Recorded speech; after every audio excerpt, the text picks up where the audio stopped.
नमस्ते।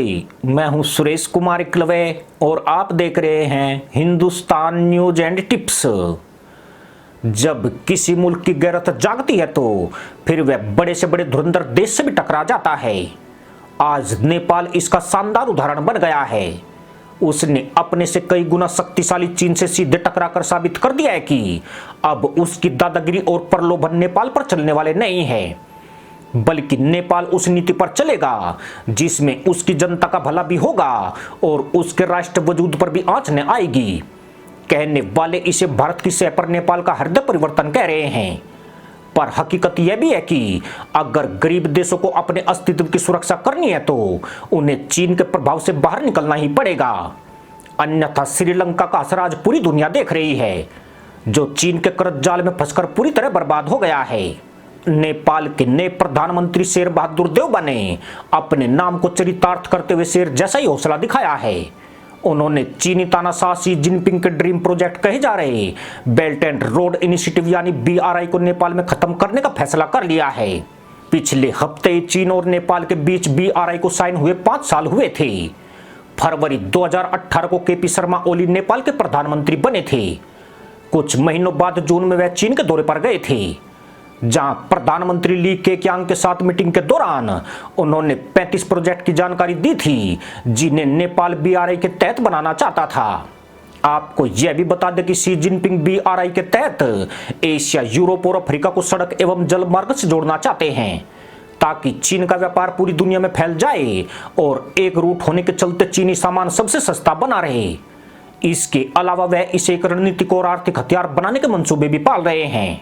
तब BRI में शामिल होने को नेपाल एक बड़ी उपलब्धि मान रहा था, लेकिन 5 साल बीत जाने के बाद अब यह प्रोजेक्ट नेपाल में ठंडे बस्ते में पड़ गया है। ओली जब सत्ता में आए थे तब BRI की परियोजनाओं के शुरू होने की उम्मीदें बढ़ गई थी, लेकिन बीच बीच में भारत की ओर से जो तपा हुआ सुर्खसरिया ओली को दिखाया गया था, वह उसके बाद आगे कदम बढ़ाने का साहस नहीं दिखा सके।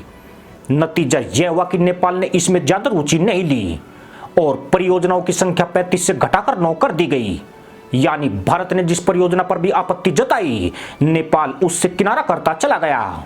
लेकिन चीन को कंफ्यूज करने वाला बड़ा कदम तो शेर बहादुर देउबा ने उठा दिया है। उन्होंने कहा कि अब BRI के प्रोजेक्ट प्राथमिक नहीं रहे हैं। इस परियोजना को लेकर नेपाल में राजनीतिक, वैचारिक और व्यवहारिक तौर पर मतभेद उभर रहे हैं। ऐसे में सरकार इसके प्रति गंभीर नहीं है और नेपाल में इस प्रोजेक्ट का भविष्य क्या होगा, यह पूरी तरह से अनिश्चित है। दरअसल इस छोटे से हिमालयी देश द्वारा चीन जैसी बड़ी ताकत को आईना दिखाने के पीछे भारत और अमेरिका की जुगलबंदी काम कर रही है। नेपाल को अमेरिका की तरफ से मिलेनियम चैलेंज कॉरपोरेशन के तहत $500 मिलियन का अनुदान मिल रहा है। दूसरी ओर भारत भी नेपाल में विशेष रूप से हाइड्रो पावर सेक्टर में निवेश करने में रुचि दिखा रहा है। यह भी गौर करने वाली बात है कि नई दिल्ली और वाशिंगटन लंबे समय से BRI को नकारात्मक नजरिए से देख रहे हैं। इसलिए इन दोनों देशों ने चीन के BRI को पलीता लगाने के लिए नेपाल में अंधाधुंध निवेश बढ़ाने का फैसला किया है। खास बात यह है कि 5 सालों में चीन आज ज्यादा कुछ नहीं कर सका, जबकि हाल के दिनों में नेपाल में तेजी से विकास देखने को मिला है। अमेरिका द्वारा नेपाल को मिली $500 मिलियन एक बहुत बड़ी रकम है और वह भी अनुदान के तौर पर दी गई है। यानी इस पैसे से नेपाल कई क्षेत्रों में अच्छा प्रदर्शन कर सकता है। नेपाल की आबादी महज 3 करोड़ के करीब है, जिसका मतलब यह है कि वह चीन के BRI के उद्देश्यों को पूरा नहीं करता है। चीन ने नेपाल को इस परियोजना से भारतीय बाजार को ध्यान में रखते हुए जोड़ा था। चीन एक तरह से BRI का इस्तेमाल रणनीतिक, राजनीतिक और आर्थिक हथियार के तौर पर कर रहा है, जिस वजह से भारत को BRI से सख्त आपत्ति है। अब नेपाल ने इस परियोजना से लगभग किनारा कर लिया है, जो भारत की किसी बड़ी जीत से कम नहीं है। देउबा सरकार ने चीन को इशारों में समझा दिया है कि नेपाल के पास विश्व बैंक और एशियन डेवलपमेंट बैंक जैसी एजेंसियों से लोन लेने का लंबा अनुभव है, जिनकी ब्याज दरें भी कम होती है और भुगतान का समय भी लंबा होता है। नेपाल उच्च ब्याज दरों वाले कमर्शियल लोन का बोझ नहीं उठा सकता है। यानी नेपाल को जिनपिंग के बेल्ट एंड रोड इनिशिएटिव की कोई जरूरत नहीं है। नेपाल का यह कदम चीन के लिए सिर्फ एक झटका ही नहीं है, बल्कि इस पूरे प्रोजेक्ट के खटाई में पड़ने का अंदेशा भी बढ़ गया है।